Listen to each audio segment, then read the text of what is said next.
नमस्कार, मी संस्कृती गायकवाड. जनक टाइम्समध्ये आपलं स्वागत आहे. पाहूया आजच्या ठळक घडामोडी.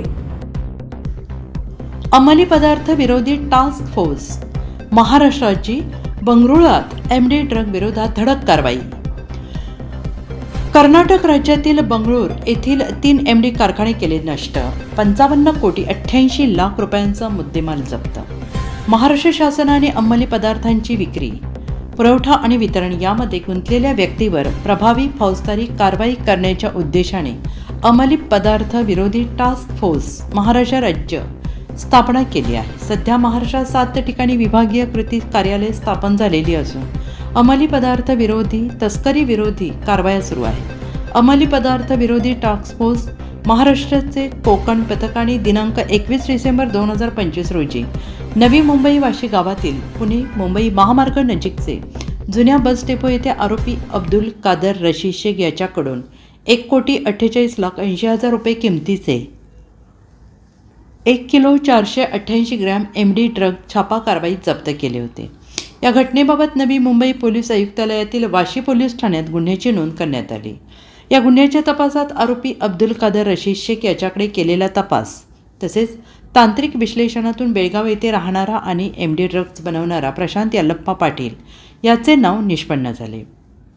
प्रशांत पाटील याच्या तपासातून एमडी ड्रग्ज बंगळूर येथील 3 कारखान्यात बनवले जात असल्याचं निष्पन्न झाले. पोलीस पथकाने बंगळूर येथे पोहोचत राजस्थानात कायमचे वास्तव्य असणारे परंतु बंगळूर शहरात एमडी ड्रग्ज अवैध व्यवसाय करणारे सूरज रमेश यादव आणि मालखान रामलाल बिष्णोई या दोघांना ताब्यात घेतले आहे. आरोपीने गुन्हा केल्याचे कबूल करत बंगळूर शहरातील स्पंदना लेआउट कॉलनी एनजी गोलाहळी भागात RJ इव्हेंट नावाचे फॅक्टरी तसेच एरपण्णाहळी कन्नूर येथील लोकवस्तीमधील एका RCC घरामध्ये एमडी ड्रग्ज तयार करण्याचे कारखाने दाखवले. या 3 ठिकाणी धडकपणे पोलिसांनी छापा टाकून 4 किलो 100 ग्रॅम एमडी तसेच द्रव स्वरूपातील 17 किलो एमडी असे एकूण 21 किलो 400 ग्रॅम एमडी तयार करण्याची यंत्रसामुग्री आणि विविध रसायने असं एकूण 55,88,90,000 रुपये किमतीचा मुद्देमाल जप्त करून या 3 ठिकाणचे एमडी ड्रगचे कारखाने नष्ट करण्यात आले.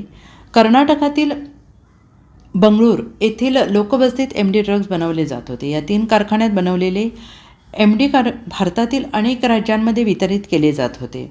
एमडी ड्रग्जच्या विक्रीतून बंगळूर शहरात यातील आरोपींनी मोठ्या प्रमाणात स्थावर मालमत्ता खरेदी केल्याचं तपासात निष्पन्न झालेलं आहे. आत्तापर्यंत या गुन्ह्यात 4 आरोपींना अटक करण्यात आलेली आहे.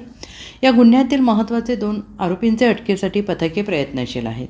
ही कारवाई श्री सुनील रामानंद, अप्पर पोलीस महासंचालक राज्य गुन्हे अन्वेषण विभाग पुणे, श्रीमती शारदा राऊत विशेष पोलीस महानिरीक्षक अंमली पदार्थ विरोधी task force Maharashtra, Shri Pravin Kumar Patil police उपमहानिरीक्षक यांच्या मार्गदर्शनाखाली पुणे कृती गटाचे पोलीस अधीक्षक Shri MM Makandar, upper police अधीक्षक श्री कृष्णात पिंगळे, कोकण कृती गटाचे पोलीस उपअधीक्षक श्री रामानंद मोहिते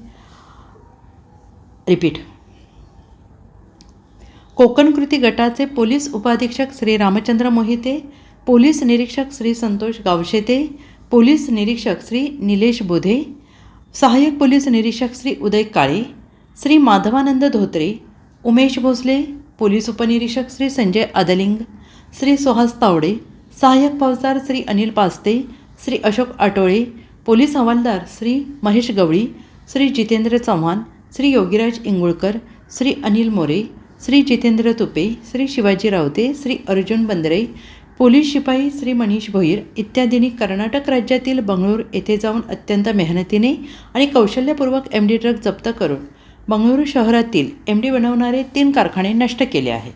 लाईक करा, कमेंट करा, सबस्क्राईब करा.